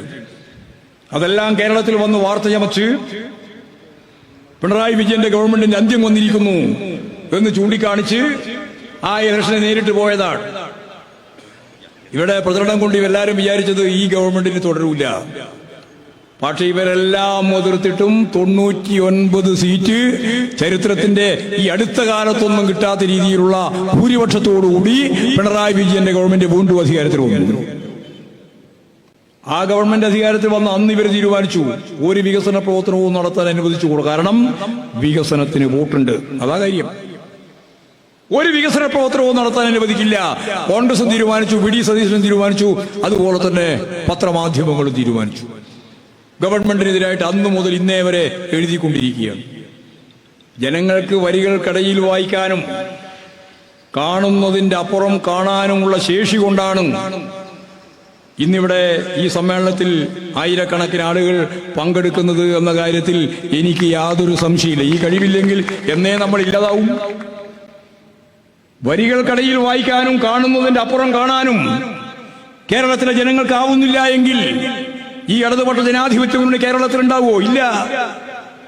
നിങ്ങളിങ്ങനെ ഈ സ്ഥിരമായിട്ടുള്ള ഈ മാധ്യമ ശൃംഖലകളാകെ മിക്കവാറും എല്ലാം ചേർന്ന് നമുക്കെതിരായിട്ട് കടന്നാക്രമണം നടത്തിക്കൊണ്ടിരിക്കുകയാണ്. ഈ കടന്നാക്രമത്തിൽ കേരളത്തിന്റെ ഭാവി നിർണയിക്കുന്നതിൽ നമുക്ക് പിന്നോട്ടേക്ക് പോകാൻ പറ്റില്ല. ഈ സാമ്പത്തിക പ്രയാസവും കാര്യങ്ങളെല്ലാം നിലനിൽക്കുമ്പോഴും കേരളത്തിന്റെ വികസനം 1 ഇഞ്ച് പിന്നോട്ടേക്ക് പോവില്ല എന്ന് മുഖ്യമന്ത്രി കൃത്യമായിട്ട് പറയുകയാണ്. നാഷണൽ ഹൈവേ ഉൾപ്പെടെയുള്ള കാര്യങ്ങളൊന്നും ഞാനിവിടെ പറയണ്ട. എല്ലാം തന്നെ നല്ലതുപോലെ മുമ്പോട്ടേക്ക് പോകുന്നുണ്ട്. പുതിയ പുതിയ കാഴ്ചപ്പാടോട് ഉടിഞ്ഞിപ്പോ ഒരു കാര്യം പറഞ്ഞു. ഇപ്പൊ 4 ലക്ഷം ആളുകൾക്ക് വീട് കിട്ടി. 4 ലക്ഷം ആളുകൾക്ക് വീട് കിട്ടി. ഇന്നിപ്പോ പുതിയൊരു കാര്യം പറഞ്ഞു. ഈ 4 ലക്ഷം വീട്ടിൽ അവർക്ക് ജീവിച്ച് മുന്നോട്ടേക്ക് പോകാൻ ഒരാൾക്കെങ്കിലും തൊഴിൽ കൊടുക്കാനുള്ള പദ്ധതി ഗവൺമെന്റ് ആസൂത്രണം ചെയ്തിരിക്കുകയാണ്. 4 ലക്ഷം ആളുകൾക്ക് ജോലി കൊടുക്കും. എക്കണോമിഷ്യൻ ഉൾപ്പെടെ ചേർന്നുകൊണ്ട് ആസൂത്രിതമായ പദ്ധതിയാണ്. 20 ലക്ഷം അഭ്യസ്തവിദ്യരായ യുവതി യുവാക്കൾക്ക് തൊഴിൽ കൊടുക്കാനുള്ള പദ്ധതിയും കെഡിസ്കിന്റെ ഭാഗമായി നടന്നുകൊണ്ടിരിക്കുകയാണ്. സംരംഭ പ്രവർത്തനത്തിന്റെ ഭാഗമായി 1,40,000 സംരംഭ പ്രവർത്തനം നമ്മൾ ആരംഭിച്ചു. 5 ലക്ഷത്തിലധികം ആൾക്ക് ജോലി കൊടുത്തു. 14,000 കോടി ഉറുപ്പിക മൂലധന നിക്ഷേപവുമായിട്ട് വന്നു. അതിദരിദ്രരില്ലാത്ത ഇന്ത്യയിലെ ആദ്യത്തെ സംസ്ഥാനമായി ഈ കേരളത്തെ ഈ കൊല്ലം അവസാനിക്കുമ്പോഴേക്ക് ആവാൻ പോവുകയാണ്, പ്രഖ്യാപിക്കാൻ പോവുകയാണ്. അതിദരിദ്രരില്ലാത്ത ഇന്ത്യയിലെ ആദ്യത്തെ സംസ്ഥാനം കേരളം. ഇങ്ങനെ ഓരോന്നോരോന്നായിട്ട് നമുക്ക് ഈ കേരളം നേടിക്കൊണ്ടിരിക്കുകയാണ്. എല്ലാറ്റിലും കേരളം അതിന്റെ സൂചിക പരിശോധിച്ച് നോക്കിയാൽ 1ാം സ്ഥാനത്താണ്. അതുകൊണ്ട് തന്നെയാണ് ഇങ്ങനെ ഒരു കേരളം വേണ്ട എന്ന കേന്ദ്ര ഗവൺമെന്റ് നിലപാട്, നമ്മളുള്ള പകപോക്കൽ സമീപനം എന്ന രീതിയിൽ നമ്മൾ കാണുന്നത്. ഇവിടെ ആർദ്രം പദ്ധതിയുടെ ഭാഗമായിട്ട് എല്ലാവർക്കും ഫലപ്രദമായ ചികിത്സ. ലോകത്തിന് മാതൃകയാണ് കേരളത്തിന്റെ ആതുര ശുശ്രൂഷ. ലോകത്ത് തന്നെ ഏറ്റവും പ്രധാനപ്പെട്ട ഒരു കേന്ദ്രം കേരളമാണ്. സൗജന്യ ചികിത്സയാണ് മിക്കവാറും. ഇങ്ങനെ ആരോഗ്യമേഖല, കയറിക്കിടക്കാനുള്ള ഇടം, അവിടെ ജീവിക്കാനുള്ള പശ്ചാത്തല സൗകര്യം, വസ്ത്രം, ഭക്ഷണം എല്ലാം നൽകി ഇനി തൊഴിലില്ലായ്മ കൂടി പരിഹരിച്ച് മുമ്പോട്ടേക്ക് പോകാനായാൽ, നമ്മുടെ പ്രകടന പത്രികയിൽ പറഞ്ഞ 20 ലക്ഷം ആളുകൾക്കുള്ള തൊഴിലാണ്. ഇപ്പൊ തന്നെ ഏതാണ്ട് 50 ലക്ഷം ആൾക്ക് തൊഴിലായിട്ടുണ്ട്. ഇനി ഒരു 20 ലക്ഷവും കൂടി അതിന്റെ ഹോംവർക്ക് പൂർണ്ണമായിട്ട് കഴിഞ്ഞു. ഇനി അതിന്റെ പരിശീലനം തുടങ്ങിയിരിക്കുകയാണ്. ലോകത്തിന്റെ വിവിധ മേഖലയിൽ നമുക്ക് ജോലി ലഭിക്കാനുള്ള സൗകര്യമുണ്ട്. അതിന് പ്രത്യേകം കാറ്റഗറി തിരിച്ച് തൊഴിലില്ലാത്ത ചെറുപ്പക്കാരെ, അഭ്യസ്തവിദ്യരായ യുവതി യുവാക്കളെ മുഴുവൻ പരിശീലിപ്പിച്ചു വേണം അവർക്ക് തൊഴിലേക്ക് പോകാൻ. ആ തലത്തിലേക്കുള്ള പ്രവർത്തനമാണ് ഇപ്പൊ നടത്തിക്കൊണ്ടിരിക്കുന്നത്. ഇവിടെ ഒരു കാര്യം ഗവൺമെന്റ് പറഞ്ഞു, മൂലധന നിക്ഷേപത്തെ അടിസ്ഥാനപ്പെടുത്തിയിട്ടുള്ള സമ്പദ് വ്യവസ്ഥ, മൂലധനമാണ് അതിന്റെ അടിസ്ഥാനം. കേരളം പറഞ്ഞു മൂലധനത്തെ അടിസ്ഥാനപ്പെടുത്തിയിട്ടുള്ളതല്ല. വിജ്ഞാന സമൂഹം, ലോകത്തിന്റെ മുമ്പിൽ മാതൃകയാവുന്ന ഒരു വിജ്ഞാന സമൂഹം, ആ വിജ്ഞാന സമൂഹത്തിൽ നിന്ന് ഒരു വിജ്ഞാന സമ്പദ് വ്യവസ്ഥ, ഒരു പുതിയ പ്രയോഗമാണ് വിജ്ഞാന സമ്പദ് വ്യവസ്ഥ. പണ മൂലധനത്തിന് പകരം മൂലധനം വിജ്ഞാനം, നോളജ്, അതാണ് കൈമുതലായിട്ടുള്ളത്. അതുപയോഗിച്ച് 15,000 സ്റ്റാർട്ടപ്പുകൾ കണ്ടെത്താൻ സ്റ്റാർട്ടപ്പ് മിഷൻ രംഗത്ത് വന്നിരിക്കുന്നു. രാജ്യത്തിന് മാതൃകയായിട്ട് ഈ കേരളം. അങ്ങനെ വന്നാൽ ലക്ഷക്കണക്കിന് ആളുകൾക്ക് തൊഴിൽ കിട്ടുന്നു മാത്രമല്ല, ലോക കമ്പോളത്തിൽ അമേരിക്കയിൽ ഉൾപ്പെടെ നമ്മുടെ സ്റ്റാർട്ടപ്പുകൾക്ക് നല്ല മാർക്കറ്റുണ്ട്. ഇന്ത്യയിലുണ്ട്, കേരളത്തിൽ പ്രത്യേകിച്ച്. ഇപ്പോൾ ലക്ഷക്കണക്കിന് ആളുകൾക്ക് ജീവിതത്തിന്റെ ഭാഗമായിട്ട് തൊഴിൽ ലഭിക്കുന്നു എന്ന് വന്നാൽ നിങ്ങൾക്കറിയാം, ആളോഹരി വരുമാനം കൂടും. നമ്മുടെ കുടുംബശ്രീ ഉൾപ്പെടെയുള്ള സംവിധാനം ശക്തിപ്പെടും. അവരുൽപാദിപ്പിക്കുന്ന ചരക്കുകൾ വിറ്റഴിക്കാനുള്ള കമ്പോളമായിട്ട് കേരളം നന്നായിട്ട് മാറും. കാരണം ഈ 10-20 ലക്ഷം ആളുകൾ, ഈ നേരത്തെ പറഞ്ഞൊരു 5-10 ലക്ഷം ആളുകൾ എല്ലാവർക്കും ചേർന്ന് ഒരു വീട്ടിലേക്ക് ഈ വരുമാനം വരികയാണ്. ഞാൻ നേരത്തെ പറഞ്ഞ 4 ലക്ഷം കുടുംബങ്ങളിൽ 4 ലക്ഷം ആളുകൾക്കും ജോലി കൊടുക്കുന്നതിന്റെ ഭാഗമായിട്ടുള്ള വരുമാനം കൂടുകയാണ്. അങ്ങനെ വന്നാൽ ഇന്ത്യയിലെ മറ്റിതര സംസ്ഥാനങ്ങളിൽ നിന്ന് വ്യത്യസ്തമായി ആളോഹരി വരുമാനം ഏറ്റവും കുറഞ്ഞ സംസ്ഥാനങ്ങളുടെ പട്ടികയിലായിരുന്നു കേരളം. അത് ഉയരും. ഈ ഇന്ത്യയിലെ ഏറ്റവും പ്രമുഖമായ സ്ഥാനത്തേക്ക് ഈ കേരളത്തെ നയിക്കാനാവും. അതാണ് ഞാൻ നേരത്തെ പറഞ്ഞ വിജ്ഞാന സമ്പദ് വ്യവസ്ഥ. അതിലേക്കാണ് ഇന്ത്യയെ, കേരളത്തെ നയിക്കാൻ ഉദ്ദേശിക്കുന്നത്. ഒരു 10-20 വർഷം കൂടി മുമ്പോട്ടേക്ക് പോയാൽ ലോകത്തിലെ 450 കൊല്ലക്കാലത്തെ വികസനം നേടിയ വികസിത രാജ്യത്തിന്റെ ഒപ്പം ഒരു 10-20 കൊല്ലം കൂടി നമ്മൾ മുന്നോട്ടേക്ക് പോയാൽ ഈ പശ്ചാത്തലത്തിൽ നിന്നുകൊണ്ട് ഈ കേരളത്തിലെ ജനങ്ങളുടെ ജീവിത നിലവാരം ഈ 450 കൊല്ലം മുമ്പേ വികസിതമായിട്ട് മുന്നോട്ടേക്ക് വന്ന ജനങ്ങളുടെ ജീവിത നിലവാരത്തിലേക്ക് എത്തിക്കുക എന്നുള്ളതാണ് ഈ കേരളത്തിന്റെ ഏറ്റവും പ്രധാനപ്പെട്ട ലക്ഷ്യം. അതാണ് നവകേരളം എന്ന് മുഖ്യമന്ത്രി വിശദീകരിച്ചത്. ഈ കേരളത്തിന്റെ പ്രത്യേകതയാണ്. ഈ പ്രത്യേകതയെല്ലാം വെച്ചുകൊണ്ട് നമുക്ക് മുന്നോട്ടേക്ക് നയിക്കാനാവണം. അതിവിപുലമായ ഒരു ജനസഞ്ചയത്തെ ഈ വർഗീയതക്കെതിരായിട്ടും ഹിന്ദുത്വ അജണ്ടക്കെതിരായിട്ടും ഈ രാജ്യത്തെ ഫാസിസത്തിലേക്ക് നയിക്കാൻ ശ്രമിക്കുന്ന നിലപാടുകൾക്കെതിരായിട്ടും അണിനിരത്തിക്കൊണ്ട് മാത്രമേ നമുക്ക് ഈ തെരഞ്ഞെടുപ്പിൽ ജയിക്കാൻ സാധിക്കൂ. ഈ പോരാട്ടം ശക്തമത്തായി നടത്തുന്നതിന് ഈ നിയോജക മണ്ഡലം ഇത് ഇടതുപക്ഷ ജനാധിപത്യ മുന്നണിക്ക് ഒരു ബാലികേറാം മലയാണെന്ന് ചില ആളുകൾ ധരിക്കുന്നുണ്ട്. അങ്ങനെയുള്ളൊരു മണ്ഡലമല്ല നമ്മുടെ ഈ നിയോജക മണ്ഡലമെന്ന് നിങ്ങൾക്ക് കൃത്യമായിട്ട് തെളിയിക്കാനുള്ള ഒരവസരമാണ് വന്നു ചേർന്നിട്ടുള്ളത്. പൊന്നാനി പാർലമെന്റ് നിയോജക മണ്ഡലത്തിൽ ഇടതുപക്ഷ സ്ഥാനാർത്ഥിയായിട്ട് മത്സരിക്കുന്ന ഹംസക്ക് അരിവാൾ ചുറ്റിക നക്ഷത്രമടയാളത്തിൽ വോട്ട് രേഖപ്പെടുത്തി നല്ല രീതിയിലുള്ള ഒരു കൂട്ടായ പ്രവർത്തനം നടത്തി മുന്നോട്ട് പോകുന്ന ഈ പ്രവർത്തനത്തെ ഒന്നുകൂടി ശക്തിപ്പെടുത്തി ചരിത്രത്തിലെ ഏറ്റവും ഉജ്ജ്വലമായ ഈ പൊന്നാനി നിയോജക മണ്ഡലത്തിന്റെ വിജയം വരാൻ പോകുന്ന ഇന്ത്യൻ പാർലമെന്റിലേക്ക് ഈ പൊന്നാനിയിൽ നിന്ന് ഹംസയെ അയക്കുമെന്നുള്ള ദൃഢപ്രതിജ്ഞയോടുകൂടി മുന്നോട്ടേക്ക് പോയാൽ നമുക്ക് ഈ മണ്ഡലം ഉറപ്പായിട്ട് ജയിക്കാം. ഒരു സംശയത്തിന്റെയും അടയാളം വേണ്ട. നന്നായിട്ട് ജയിക്കാൻ സാധിക്കുന്ന പാരമ്പര്യമായിട്ട് ഇടതുപക്ഷ പ്രസ്ഥാനത്തിന്റെ ഭാഗമായിട്ട് ജനാധിപത്യ പ്രസ്ഥാനത്തിന്റെ മതനിരപേക്ഷ പ്രസ്ഥാനത്തിന്റെ ഭാഗമായി നിൽക്കുന്ന ഒരു മേഖലയാണ് ഈ പൊന്നാനി. മലപ്പുറത്തെ നമുക്കറിയാം, ഇതേപോലെ തന്നെ ദേശീയ പ്രസ്ഥാനത്തിന്റെയും സ്വാതന്ത്ര്യ പ്രസ്ഥാനത്തിന്റെയും വലിയ ശക്തമത്തായ പോരാട്ടങ്ങളിൽ, സമരങ്ങളിൽ 1920കളുടെ ആദ്യം മുതൽ ചരിത്രപരമായ പങ്കുവഹിച്ച ധീര പോരാളികളുടെ നാട് തന്നെയാണ് നമ്മുടെ ഈ ജില്ല. ഈ ജില്ലയിലെ 2 മണ്ഡലങ്ങളിൽ ഒന്ന് മലപ്പുറമാണ്, മറ്റൊന്ന് പൊന്നാനിയാണ്. മലപ്പുറത്ത് ഇപ്പോഴ് അതിശക്തിയായ ഒരു പോരാട്ടം തന്നെയാണ്. ഞാനാണ് ആ കൺവെൻഷൻ ഉദ്ഘാടനം ചെയ്യാൻ പോയത്. ആ കൺവെൻഷന്റെ ജീവസുറ്റ ആ നിലപാടുകളും അതിനടിസ്ഥാനപ്പെടുത്തി നമ്മുടെ പ്രവർത്തനവും ശക്തിപ്പെട്ടാൽ ചരിത്രം തന്നെ തിരുത്തി കുറിക്കുമെന്ന കാര്യത്തിൽ അവിടെയും സംശയം വേണ്ട. ഇതെല്ലാം പഴയ കാലത്തിന്റെ ഒരു ഓർമ്മയിൽ ഇതെല്ലാം ഞങ്ങളുടെ തന്നെ കേന്ദ്രമാണെന്ന് ധരിച്ച് ആ രീതിയിൽ ഒരു മണ്ഡലത്തെയും കാണേണ്ടതില്ല. പത്രക്കാരനോട് ഇന്നലെ ചോദിച്ചു, നിങ്ങൾ എത്ര മണ്ഡലമാണ് പ്രതീക്ഷിക്കുന്നത്? ഞാൻ ഉറപ്പായിട്ട് പറഞ്ഞു, 20 മണ്ഡലവും ഈ പരിതസ്ഥിതിയിൽ ഇടതുപക്ഷ ജനാധിപത്യ മുന്നണി ജയിക്കണം. അതിൽ മലപ്പുറവും ജയിക്കണം, പൊന്നാനിയും ജയിക്കണം. നമുക്ക് ജയിച്ചു പോകുന്നതിന് വേണ്ടിയുള്ള സാഹചര്യങ്ങളുണ്ട്. അതിന് ഇവിടെ പങ്കെടുത്തവരുൾപ്പെടെയുള്ള മുഴുവൻ സഖാക്കളും സുഹൃത്തുക്കളും ഇത് വോട്ട് ചെയ്യുന്നവരായിട്ട് നിൽക്കുകയല്ല, വോട്ടർമാരെ കണ്ട് ആവശ്യമായ നിലപാടുകൾ സ്വീകരിച്ച് അവരോട് ഈ കാര്യങ്ങളെല്ലാം പറഞ്ഞ് ശക്തിയായ ഇലക്ഷൻ പ്രവർത്തനത്തിലൂടെ ഒരു സംശയവുമില്ലാത്ത രീതിയിൽ ഈ മണ്ഡലത്തിൽ ജയിക്കാൻ നമുക്കാവും. അതിനാവശ്യമായ സംഘടനാ പ്രവർത്തനം നടത്താനുള്ള കമ്മിറ്റി രൂപീകരണമാണിത്. ഈ മഹായോഗം, മഹാസമ്മേളനം അതിന്റെ നാന്ദിയാണ്. അത് തന്നെയാണ് നമുക്ക് വ്യക്തമായ സൂചന നൽകുന്നത്. ഈ മണ്ഡലം നമുക്ക് പിടിച്ചടക്കാനാവും. അതിനുവേണ്ടി നിങ്ങളെല്ലാവരും സജീവമായി പ്രവർത്തിക്കണമെന്ന് മാത്രം ചൂണ്ടിക്കാണിച്ചുകൊണ്ട് ഈ സമ്മേളനം ഔപചാരികമായി ഉദ്ഘാടനം ചെയ്തതായിട്ട് അറിയിച്ചുകൊണ്ട് ഞാൻ എന്റെ വാക്കുകൾ ഉപസംഹരിക്കുകയാണ്.